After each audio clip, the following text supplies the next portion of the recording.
It's time for Jammin' with Juddy. Jeff Judkins back on BYU Sports Nation. Coach, rolling right now, 10 wins in 11 games with BYU women's basketball. Last night, we watched the College Football National Championship, and we're just talking about that during the break. What did you think about Ohio State running crazy against an Oregon team that was loaded with speed?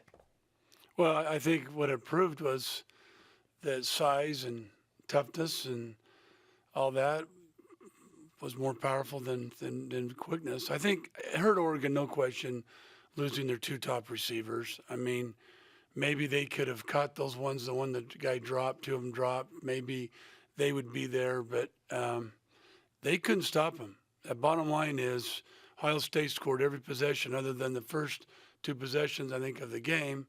They just took it right at them and just ran it and took time off the clock, which made Oregon have to speed up where they're trying to speed them up. And I think that, I think too, Oregon's always jumped out. And so everybody has to pass the ball to try to stay in the game because they jump on 21-0, whatever. It didn't happen. It didn't happen that way. So Ohio State could play their game plan. That was run the football. And the quarterback had all night to pass. He's got a cannon for an arm. And I'm not a defensive specialist in football, but you got to pressure the quarterback. I mean, everybody says that in the NFL. You got to pressure these guys.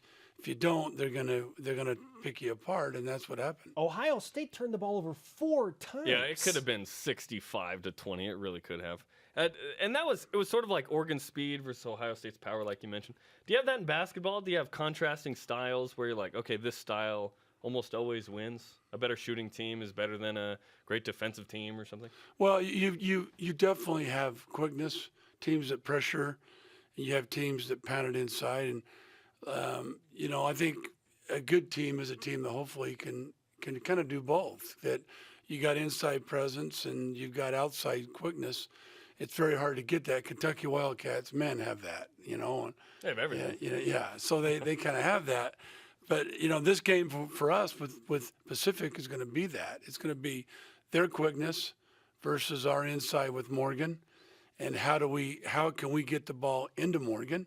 And they're going to pressure us to try to get us in areas where we can't get the ball into Morgan. And last year they did the same thing.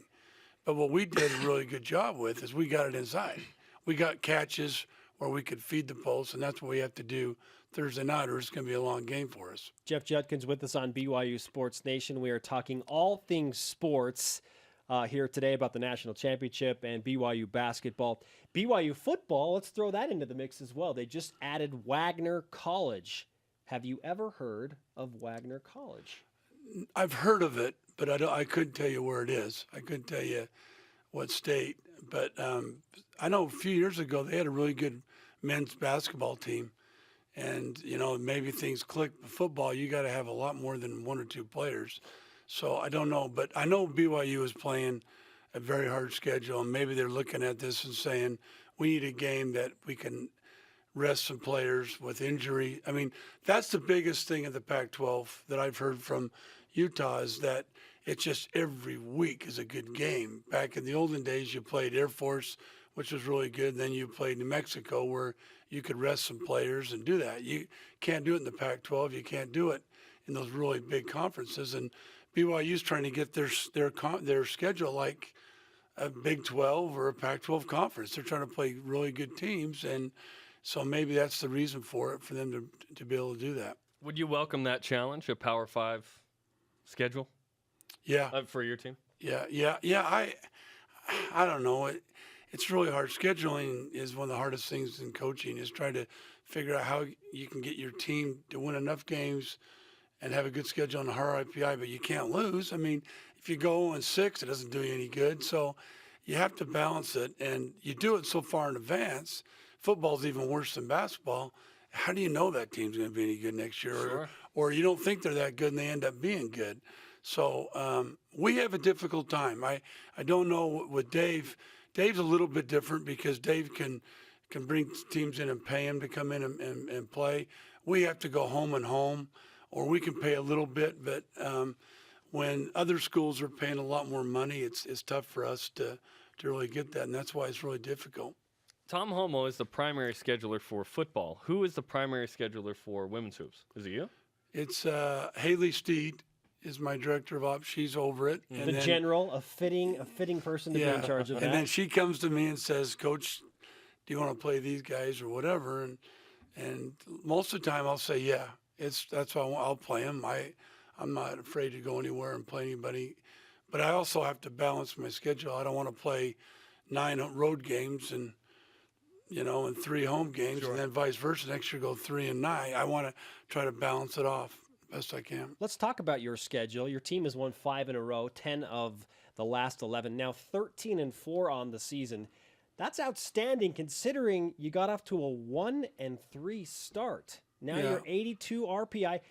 In terms of getting back to the tournament and your NCAA tournament chances, where do you see yourselves as a team? Well, we have to continue to keep winning and hopefully come in first or second in our conference and then have a chance to win it, win the tournament. But there's a lot of good teams. Like this weekend, Pacific is 13-3. St. Mary's is 12-4. They've beaten good teams, so this is a big week for us to be able to hopefully win a good team that's an RPI team, but more importantly for us is to win a team that we're tied with St. Mary's and Pacific has not lost yet. So we need to do a good job of coming out and really playing well against them.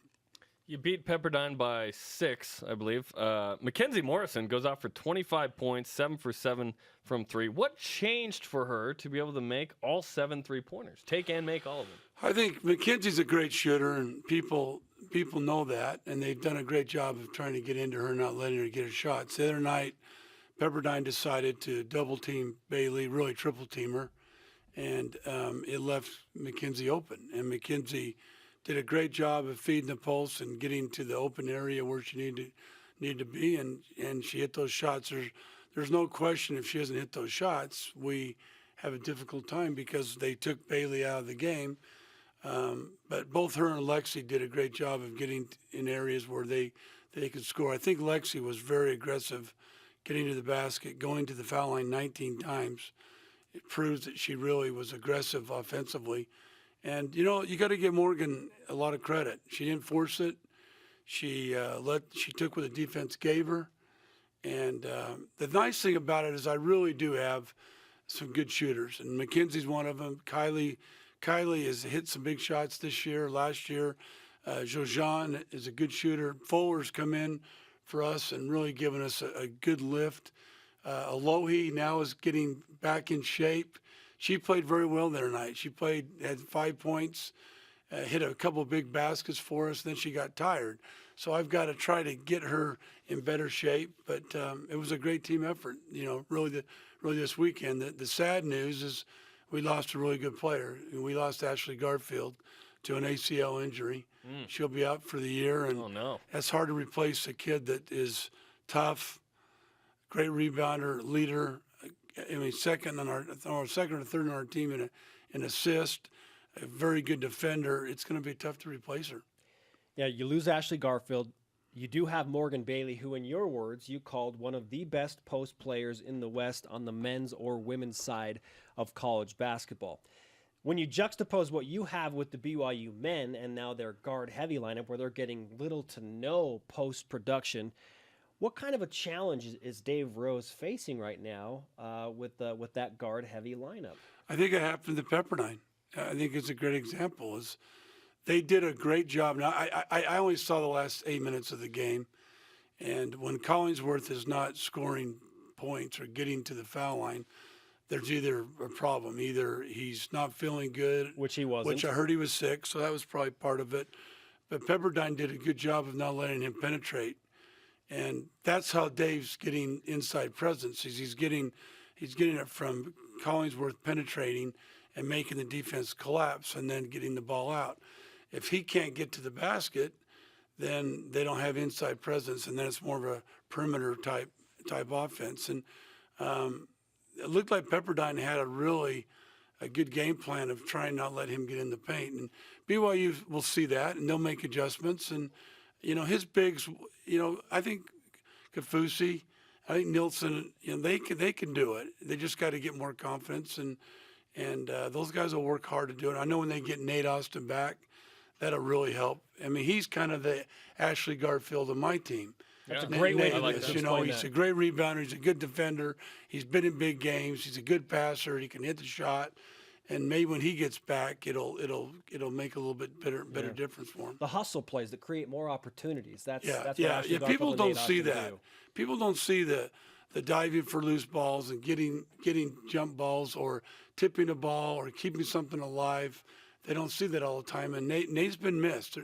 There's no question. And then he's got length. So now they can go bigger, they can go small, they can do whatever they want. And Dave's done a great job of really not having him, not having him for some really big games. So hopefully he'll be back this weekend because they do have a big game with St. Mary's. Is BYU men's basketball a tournament team? Yes or no? Yes. Is BYU women's basketball a tournament Yes. team? Awesome. There you Yes. go. Nailed it. Love the 2 confidence. for 2, 100%. Coach, good luck against Pacific and St. Mary's this week. Yeah, hopefully we can get a good crowd. This is a big game for us. They're in first place, and we need to come in and pull out a victory. Support your local troops, people. Yes, we need you.